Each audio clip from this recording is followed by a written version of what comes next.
반갑습니다. 옆 사람하고 다시 한번 인사합니다. 한 주간도 얼굴이 더 환해지셨습니다.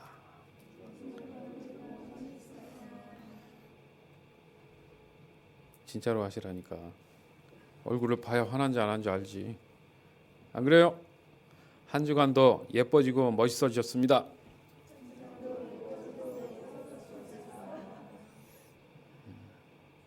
배가 많이 들어가셨군요. 귀한 한 주간 보내시고 오신 여러분의 얼굴들이 너무 환해서 너무 좋습니다. 하나님 앞에 감사드립니다. 다시 한번 따라하겠습니다. 악에게 지지 말고 선으로 악을 이겨라. 아멘. 오늘 마지막 시간이에요. 네 번째 로마서 13장 1절에서 7절 말씀 가지고 하나님을 경험하기 원합니다. 사실은 로마서 13장을 전체를 보려고 했는데 조금 더 명확하게 하기 위해서 1절부터 7절까지 봤습니다. 다시 한번 설명을 드리면 8절부터 10절 같은 경우하고 11절부터 14절 같은 경우는 다른 부분에서 13장에 이제 붙어서 완성이 된 거예요. 성경을 보다 보면 앞에 구절이 시작하는 앞에 동그라미 표시가 되어 있는 경우들이 있습니다. 그래서 8절에서 10절에 보니까 동그라미 표시가 있고요. 다시 11절 시작할 때 동그라미 표시가 있다는 것은 다른 곳에서 이렇게 붙였다는 얘기인데요. 좀 더 쉽게 얘기하면 로마서 12장 말씀을 우리가 계속 배웠지 않습니까? 거기에 특별히 선으로 악을 이길 수 있는 방법에 대한 것들을 설명을 할 때 14절부터 시작했던 거 기억하실 거예요. 그러니까 13절까지 그런 설명드렸지만 14절부터는 더 구체적인 설명들이 붙은 겁니다. 한번 성경을 펴서 한번 보세요.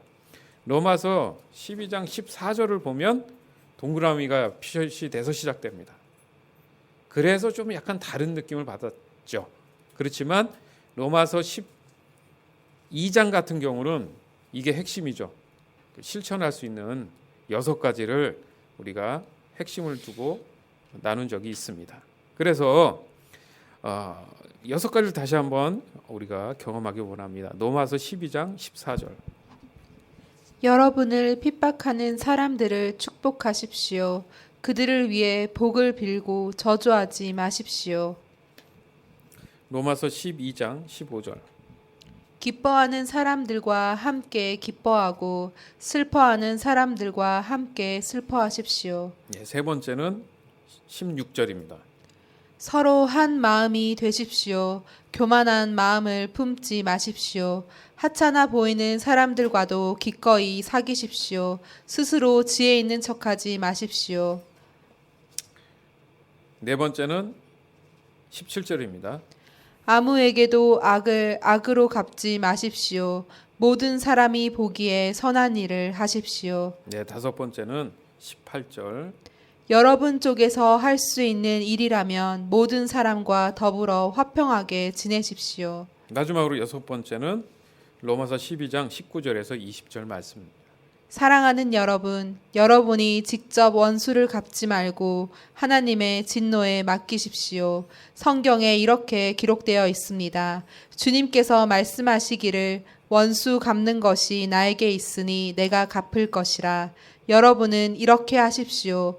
원수가 먹을 것이 없어 굶고 있으면 먹을 것을 주고 목말라 하면 마실 것을 주십시오. 그렇게 하는 것은 그의 머리 위에 숯불을 쌓는 것이기 때문입니다. 아멘. 우리가 굳이 갚지 않아도 하나님의 심판은 분명히 있습니다. 믿으십니까? 그것을 생각하면서 다시 한번 마지막으로 총정리를 좀 하기를 원합니다.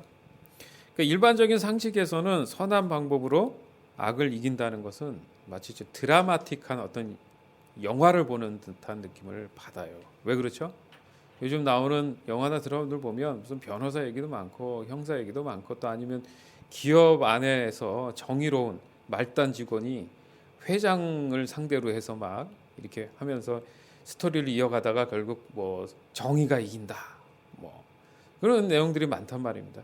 그러니까 사람들의 마음속에는 그런 선망이 있는 거예요. 드라마틱한 그 선에 대한 갈망함이 있는데 이걸 현실에서는 참 쉽지 않기 때문에 그렇게 드라마로 만들어진 경우가 있지 않습니까? 그런데 하지만 드라마틱한 그것이 하나님의 선한 방법에는 지금도 실제적으로 일어나는 줄 믿습니다. 그러니까 안 믿기 때문에 그랬으면 하지만 실제 믿음 안에 사는 우리 안에는 그 드라마틱해야 될 그런 부분들이 실제적으로 나타나고 있다는 거예요. 여기서 선한 사람이라는 게 뭡니까? 착한 마음을 가지고 착한 행실을 정직하게 행하는 사람을 얘기하죠.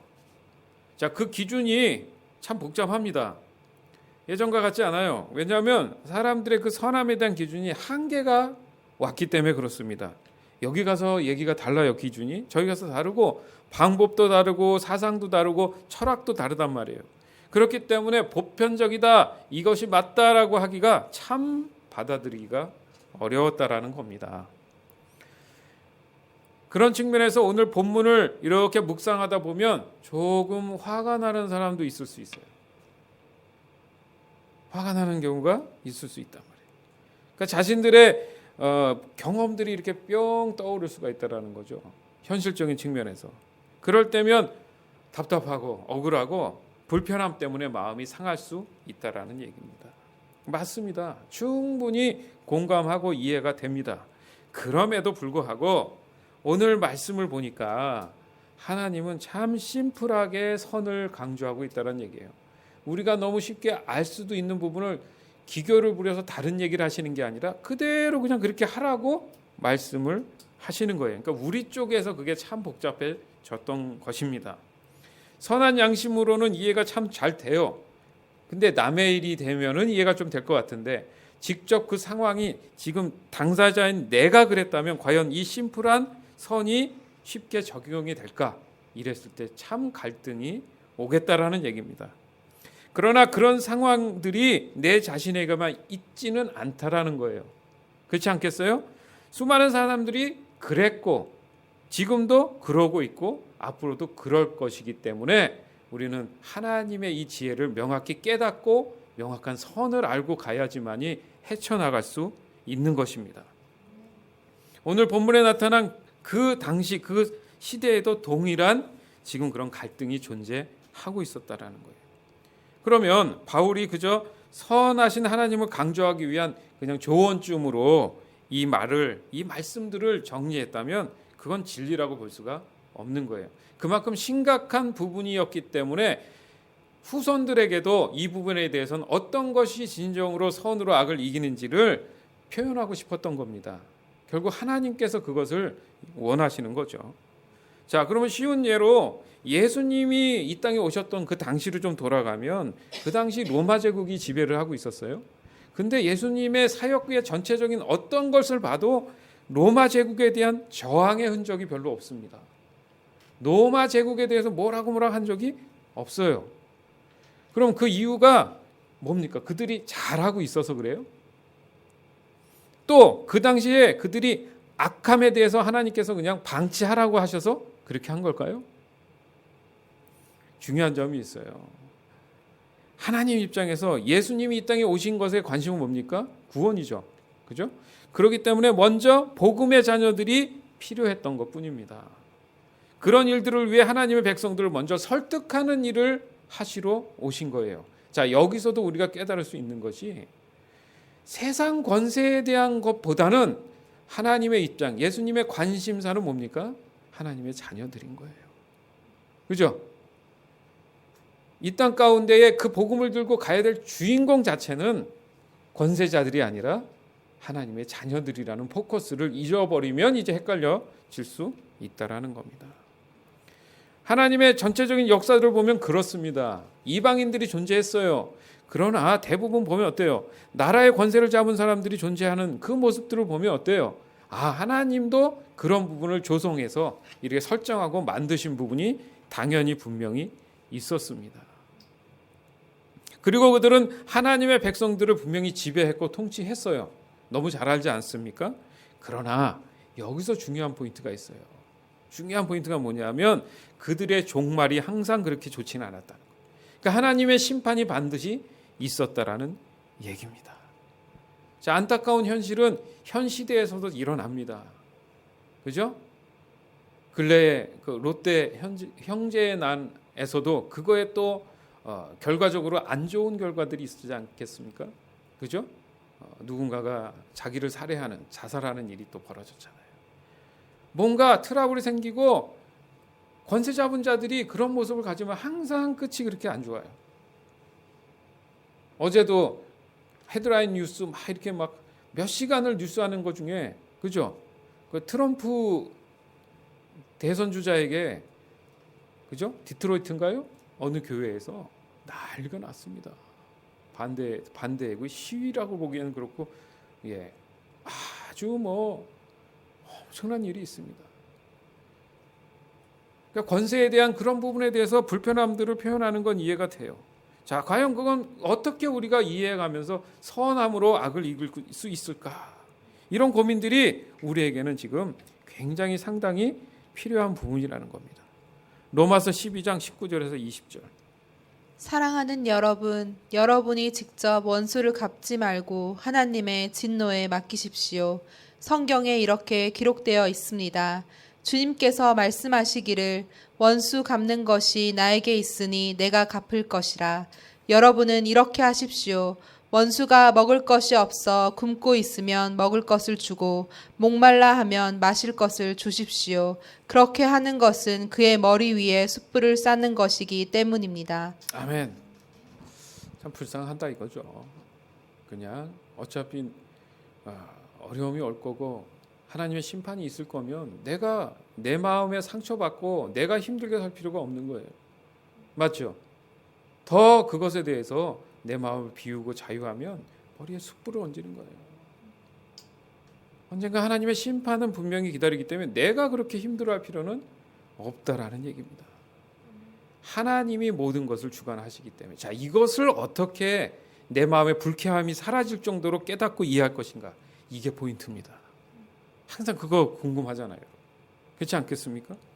따라서 이 모든 것은 하나님의 선에 대한 참 진정한 깨달음이 있을 때 순종이 가능하겠구나. 이거 이렇게 되는 거예요. 그냥 순종하라 그랬더니 마음은 불편해도 한다, 그게 아니라 정말 이게 무엇인지 깨닫기 시작하니까 진심 어린 순종이 가능하다 보니까 열매로 내 마음속에 기쁨과 자유함이 온다라는 겁니다. 저희가 3주 동안에 하나님의 진정한 선에 대해서 깨닫는 시간을 가졌고요. 서로 나누는 시간도 충분히 좀 갖고 있습니다. 그런 깨달음을 가지고 있는 상태라면 오늘 본문 안에 있는 내용들도 그렇게 불편하진 않을 거라는 거죠. 문제가 전혀 없을 거라는 거죠.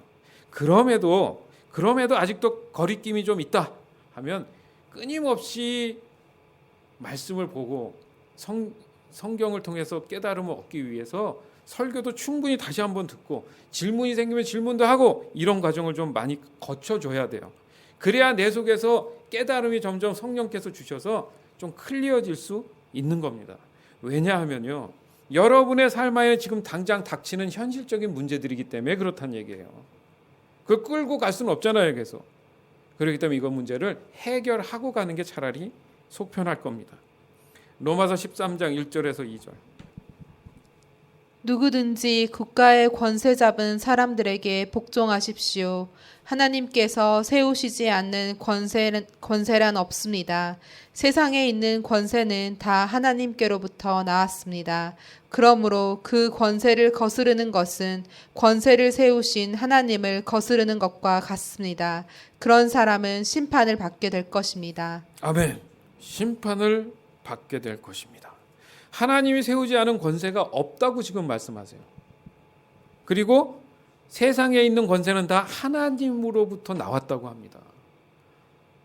좀 뭘 오해하고 잘못 알 수 있냐면 하나님의 권세라는 게 믿음 생활 잘하고 구원받으면 다윗처럼 솔로몬처럼 어떤 특정인에 대한 권세만 자꾸 생각할 수 있다는데, 오늘 본문을 보니까 이 세상에 권세라고 이름을 붙일 수 있는 수많은 모든 사람들이 다 하나님에서 나왔다는 거예요. 이건 뭐예요? 믿던 안 믿던 상관없다는 거예요. 자, 여기서 이게 이해가 돼야지만이 선으로 악을 이길 수 있다라는 것까지 갈 수 있다라는 얘기예요. 이 말씀에 저는 묵상하고 고민하면서 한 주간 동안 많은 갈등을 사실 안 한 건 아닙니다. 그래서 회개했어요. 내 자신을 많이 돌아보면서도 부족한 제 자신을 끝까지 하나님 앞에 기도하면서 내려놓길 원했다는 얘기입니다. 그러니까 내 자신을 다시 한번 보니까 어떻습니까? 권세들에게 아주 작은 거스름이나 불만들이 분명히 존재하고 있었다라는 거예요. 목사인 내 자신이 하나님의 말씀에 순종하지 않았다는 사실에 회개한 겁니다. 그리고 다시는 그 권세들에 대한 판단이나 정죄하는 일이 없도록 성령께 간절히 지혜를 구했습니다. 사실 그럴 수밖에 없다는 것은 하나님의 뜻을 이루기 위한 하나님의 경영이 있었는데 제가 그 경영에 대해서 아무것도 모를 수도 있다라는 생각이 든 거예요.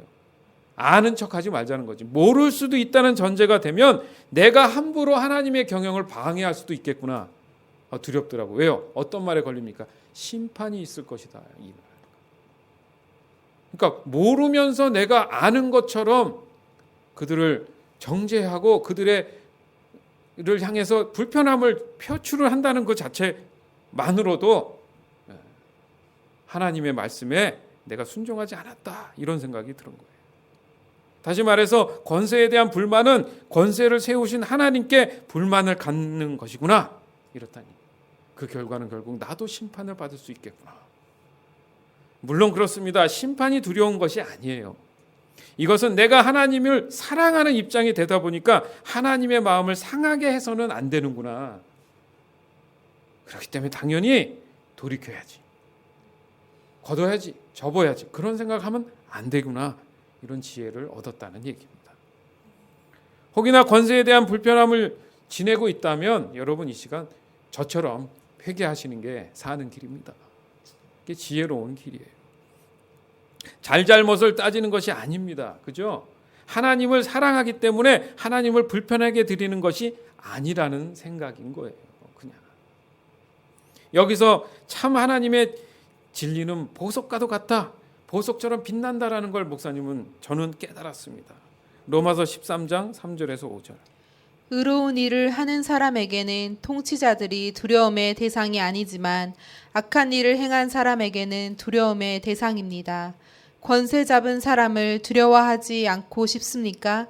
그렇다면 의로운 일을 행하십시오. 그러면 그에게 칭찬을 받을 것입니다. 통치자는 여러분에게 유익을 주기 위해 일하는 하나님의 일꾼입니다. 그러나 여러분이 악을 행한다면 두려워하십시오. 그가 공연히 칼을 차고 있는 것이 아닙니다. 그는 하나님의 일꾼으로서 악을 행하는 사람에게 벌을 내리는 하나님의 진노를 집행하는 사람입니다. 그러므로 권세에 복종하십시오. 단지 벌 받을 것이 두려워서가 아니라 양심 때문에 복종해야 합니다. 아멘. 버전이 다르지만 의로운 일이란 단어는 선을 행하십시오잖아요. 아까 읽었듯이. 그렇죠? 선으로 악을 이기란 얘기입니다. 그게 하나님의 자녀다운 의인이라는 얘기를 지금 하시는 거예요. 그러니까 악에게 지지 말고 선으로 악을 이기는 삶의 실제적인 적용점이라는 거예요. 자, 지혜를 여러분 받으셨습니까? 여러분이 오해하거나 몰랐던 걸 지금 얻을 줄 믿습니다. 그래서 제가 표현을 어떻게 했어요? 하나님의 진리는 참 보석처럼 빛난다. 반짝반짝 말 없이 몰랐는데 그 빛이 거기에 있었다라는 거예요. 내가 당당하고 거짓이 없고 특별히 하나님 자녀다운 모습으로 신실한 신앙을 초지일관적으로 쭉 살아가고 있다면 세상의 권세자들, 통치자들에게 내가 두려워할 게 없다라는 얘기예요. 내가 떳떳하고 당당하기 때문에. 그리고 도리어 그들의 칭찬이 거기에 있다라는 겁니다. 그런 식으로 인정받고 살아가는 알려지지 않은 수많은 그리스도인들 지금 많습니다. 사실은 없는 건 아니에요. 어느 곳에 어디에 있든지 그런 일들의 깨달음을 갖고 살아가는 사람 많습니다. 이 말씀을 붙잡고 의인으로서 삶에 적용하며 살아간다는 얘기예요. 그럼에도 불구하고 어떤 이들은 하나님을 속이고 자기 자신마저도 속여서 자신의 야망과 합리화를 위해서 권세들에게 편협한 방법으로 그 자리를 어떻게든 좀 차지하려고 하는 경우도 있어서 문제가 되는 거예요. 또한 너무나도 힘들게 하는 권세들 속에서 살아남아야 되니까 두 마음을 품어서 마지못해 살아가는 사람들도 있다라는 거예요. 그것도 슬픈 일이고 이것을 성경은 분명히 악이라고 얘기하는 겁니다. 그리고 이럴 때 도리어 권세자들이 하나님의 심판을 대신해서 집행한다고 지금 말씀하고 계시잖아요. 하나님이 직접 뭔가를 나서가지고 집행하는 것도 있지만 그런 일들로 그들을 세웠구나. 하나님 자녀가 말을 잘 안 들으니까 그들이 대신 벌을 내리는 걸로 하나님이 세우셨구나. 이 말씀 하지 않습니까?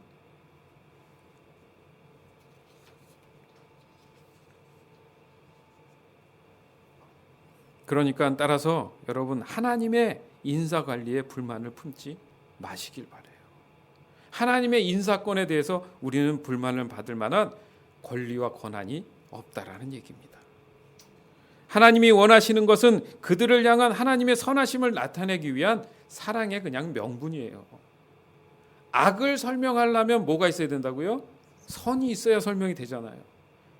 그들의 권세를 가지고 좋은 일에 건전하게 가면 좋지만 그렇지 않을 때는 악이 되는데 그것을 도리어 선으로 바꿀 수 있는 명분을 얻기 위해서는 이런 권세자들을 하나님이 세워야 된다는 깨달음이 약간은 우리에게 주어진 겁니다. 지금 이해되십니까? 그래서 구별을 된다, 거룩하다란 말이 충분히 이해가 될 수 있었다라는 거예요. 좀 더 구체적인 현실을 말씀하고 설명하고 있습니다. 로마서 13장 6절에서 7절. 여러분이 세금을 바치는 것도 같은 이유에서입니다. 통치자들은 바로 이런 일에 종사하는 하나님의 일꾼들입니다. 모든 사람에게 해야 할 의무를 다하십시오. 국세를 바쳐야 할 사람에게는 국세를 바치고 관세를 바쳐야 할 사람에게는 관세를 바치십시오. 두려워해야 할 사람은 두려워하고 존경해야 할 사람은 존경하십시오. 아멘. 목사님도 어떻게든 세금은 정확하게 좀 내고 있습니다. 어떻게든 그걸 속이려는 마음도 없고 정확하게 내고 있습니다. 그게 법이잖아요. 그죠? 왜 굳이 그렇게까지 하나님은 하시려고 했던가? 여기 자세히 보니까 쭉 읽어보니까 하나님의 일꾼이라는 단어를 씁니다. 자, 우리가 알고 있는 하나님의 일꾼은 어떤 거예요? 교회 안에서 신앙생활 잘하고 이게 하나님의 일꾼 했는데 오늘 이 본문의 표현을 보니까 믿던 안 믿던 상관없이 하나님이 세운 사람들, 필요에 의해서 세운 사람들을 다 그냥 하나님의 일꾼이라고 얘기하는 거예요. 자, 이것을 잘 깨닫고 이해하면 됩니다. 여기서 하나님의 일꾼이란 말은 하나님의 일을 위해서 하나님이 채용한 사람들이에요. 필요하시니까. 내 생각과 상관없이, 내 기준과 상관없이 하나님이 필요하시니까 채용한 사람들인 거예요. 즉 하나님의 경영에 이윤을 남기기 위해서 뽑은 사람들이란 얘기죠. 그러니까 인사권이 나하고는 상관이 없는 거예요. 그 필요하신 거야. 거기에 내 기준에서 말도 안 돼, 어떻게 돼, 따질 수가 있는 권한이 사실은 없다라는 얘기죠. 그런데 더 중요한 게 뭐냐 하면 그들이 왜 존재하는가, 하나님은 그들을 왜 일꾼으로 뽑았는가, 그 비즈니스의 대상이 하나님 자녀인 우리라는 얘기죠. 이게 중요한 거예요. 그렇기 때문에 선이 더 큰 겁니다. 당연히 악을 이길 수 있다라는 거예요, 이 말씀은. 근데 거기에 도리어 쩔쩔매서 악에 지고 있다라는 거예요, 어리석게. 자꾸 눈에 보이는 권세만 자꾸 보니까 하나님을 오해하기 시작하니까 복잡해진 거라는 거죠. 마치 그들이 위치적으로나 환경적으로 많은 것을 누리거나 가진 것처럼은 보일 수 있습니다. 맞죠? 그런데 이렇게 생각해야 돼요. 적어도 그들이 믿음에 대해서 스스로 일어나지 못하고 깨닫지 못하는 한은 그들에겐 구원은 존재하지 않는 거예요. 그냥 툴이에요. 툴. 누구를 위한? 하나님의 자녀를 위한 툴일 수밖에 없는 거예요. 자, 로마 제국의 하나님이 예수님을 통해서 아무것도 자제하지 않았잖아요. 십자가 형틀에 있을 때에도 빌라도에게 특별한 말을 한 게 없습니다. 그냥 진리가 뭐냐 했을 때 그냥 아무 말도 안 하시고, 굳이 설명 지옥가 너를 자유케 하시리라, 아주 심플한 얘기만 했습니다. 이게 조금 더 이제 쉽게 이해하기 위해서 그 엔젤, 천사는 신이 아니에요. 그죠? 사람보다 높지 않아요. 도리어 사람을 섬기는, 수종드는 영입니다. 그 이상 그 이하도 없어요. 그냥 그들은 구원이다 아니다 그 문제가 아니라 하나님의 일을 돕는 영이에요. 그냥 그건 하나님이 그들을 하나님의 일꾼으로 부른 겁니다. 그들에게 구원했네 안 했네 묻는 게 아니라 그 일을 뒤에서 섬기는 일로 부른 거예요. 스랍 천사도 자주 얘기하지 않습니까 우리가? 그죠? 지금도 수종을 두고 있다고 얘기했잖아요. 툴이에요, 툴. 어떻게 보면 돕는 부류란 말이야. 세상의 권세자를 하나님이 세웠다. 그냥 툴인 거예요. 이해되십니까? 근데 왜 그들에게 눌려 있습니까? 그러지 말라는 얘기예요. 눈에 보이는 것을 따라가지 말라는 겁니다. 그 안에 있는 하나님을 깨닫고 이해하라는 거예요. 그랬을 때 그 선을 알 수 있다라는 겁니다. 오직 하나님의 자녀들을 섬기기 위한 하나님의 일반적인 직원이라고 이해를 하세요. 결국 하나님의 자녀에게 어떤 유익을 주기 위함이냐? 그것은 믿음입니다. 맞죠? 이집트를 들어서서 하나님이 거기에 왕을 세웠습니다. 거기엔 이스라엘 백성이 그죠? 잘못해서 거기에서 노역을 했단 말이야. 그죠? 그걸 깨닫게 하기 위해서 바울에게 그 이집트 왕의 마음을 어떻게 했어요? 더 강팍하게 만들었더라. 뭐 이렇게 하시잖아요. 그러니까 하나님이 세운 그 일꾼이 할 일이 그거였다는 거야. 누구를 위해서? 이스라엘 백성을 위해서. 이해가 좀 되십니까? 그러니까 여러분 지금 현재 환경 속에 있는 권세자들이 있어요. 그것이 꼭 무슨 회사 중직만 얘기하는 게 아니고 가까운 가족부터 시작해서 권세자들이 있습니다. 그 중에서도 부류를 하란 말이죠. 실제적으로 하나님의 그런 일꾼들이 있고 또 믿음 안에서의 권세자들도 당연히 있죠. 자, 이것을 정확히 분별해 가면서 악이 이루어지고 있을 때는 이런 선을 가지고 그것을 어떻게 이길 것인가, 이것을 하나님께서 알려주기 위해서 우리의 믿음을 요구하신다, 이 얘기라는 거예요. 어려우면 다시 들으세요. 이건 근데 짚고 넘어가야 돼요, 여러분 삶에. 저도 마찬가지. 그래서 한 주간 고민하면서 깨달음이 왔기 때문에 사랑하는 우리 성도들도 그것을 같이 깨닫기를 원하는 겁니다. 마태복음 22장 15절에서 22절. 그때 바리새파 사람들이 가서 예수님의 말씀을 트집잡아 예수님을 함정에 빠뜨리려고 공모했습니다. 그들은 자기들의 제자들을 헤롯 당원들과 함께 예수님께 보냈습니다. 이들이 말했습니다. 선생님, 우리는 선생님이 진실한 분이며 하나님의 길을 올바르게 가르치시며 사람의 얼굴을 보지 않으심으로 아무에게도 치우치지 않으신다고 생각합니다. 선생님이 생각하시는 것을 우리에게 말씀해 주십시오. 가이사에게 세금을 바치는 것이 옳습니까? 옳지 않습니까? 예수님께서는 이 사람들의 악한 생각을 아셨습니다. 그래서 말씀하셨습니다. 너희 위선자들아, 왜 나를 시험하느냐? 세금으로 내는 돈을 내게 보여라. 사람들이 은돈 한 데나리온을 예수님께 보여드렸습니다. 예수님께서 물으셨습니다. 이것은 누구의 얼굴이고 누구라고 쓰여 있느냐? 사람들이 대답했습니다. 가이사의 것입니다. 그러자 예수님께서 그들에게 말씀하셨습니다.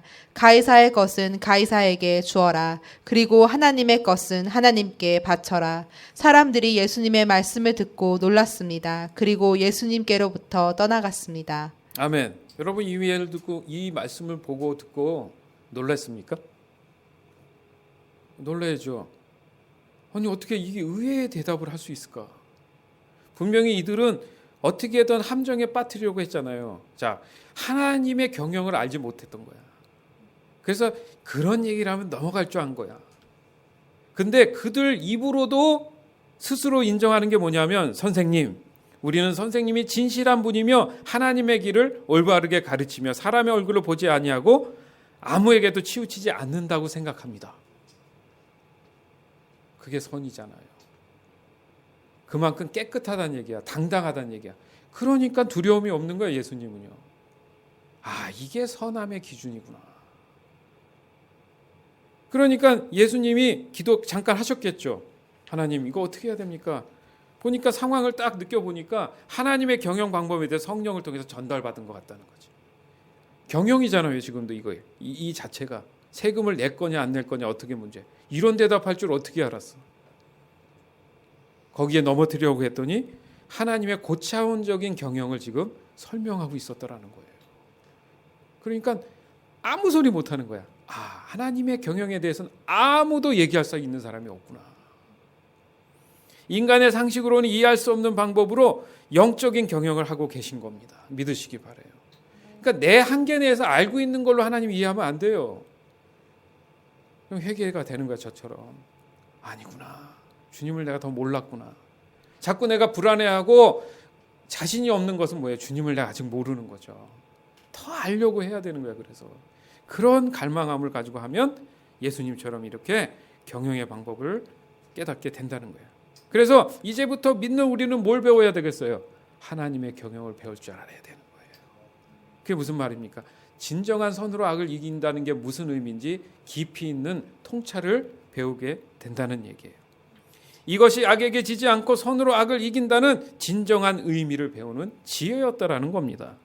하나님의 경영에 대한 원리는 여기 보이는 이 성경 안에 당연히 다 있습니다. 우리가 구체적으로 보면 정말 묵상하면서 성령의 도우심을 받아서 보면 이 말씀 안에는 하나님의 경영이 놀랍게 다 숨어져 있어요. 그렇죠? 근데 이 자체를 믿느냐 안 믿느냐에 따라서 삶의 역사 속에서 여러분 환경 속에서 그게 결과적으로 나타난다는 거예요. 여기서 경영의 실제적인 인도자는 성령이십니다. 그 성령을 따라 순종하는 것이 진정한 하나님의 경영에 동참하는 것이구나. 이걸 깨달으시기 바라요. 사랑하는 여러분, 이렇게 하나님이 주시는 혁신적인 경영이 얼마나 중요하고 소중한지를 이제 깨달아가기를 간절히 원합니다. 또한 단순하기만 했던 선과 악에 대한 정의들을 하나님의 경영의 입장에서 알아가는 여러분이 되기를 다시 한번 주님의 이름으로 축원합니다. 우리는 세상의 권세가 두려운 것이 아니었어요. 도리어 내 자신이 의롭지 선하지 못하기 때문에 두려웠던 겁니다. 다시 합니다. 세상의 권세가 두려웠던 게 아니라 내 스스로가 선하고 의롭지 않기 때문에 자신감이 없어서 두려웠던 것뿐이야. 그들을 탓하기 전에 내가 준비가 안 된 거예요. 도리어 내가 당당하고 준비가 됐다면 그 권세 앞에 무릎 꿇을 이유가 없었다. 그리고 그 권세자들도 인정한다는 겁니다. 그죠? 그러다 보면 주의 복음을 더 증거하는데 많은 영향력을 줄 수 있는 겁니다.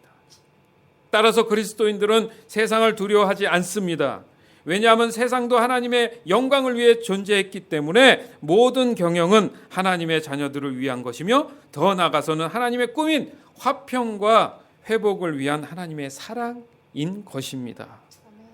따라서 오늘 이 진리들을 혁신적인 여러분의 믿음 안에서 충분히 소화해 내기를 주님의 이름으로 축원합니다.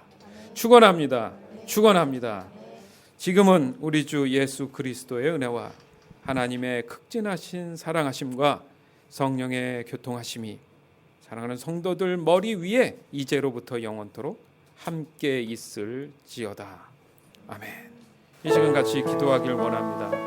함께 기도하실 때에 오늘 이 말씀을 생각하면서 기억하면서 마지막 시간이에요. 그러나 악에게 지지 말고 선으로 악을 이기라. 이 말씀을 다시 한번 머릿속으로 성령께 물으세요. 정리해달라고 하시고 오늘은 특별히 실제적인 삶 가운데에 우리가 어떻게 하나님의 경영을 깨닫고 적용해 나갈지를 여러분 하나님께서 알려주고 계십니다.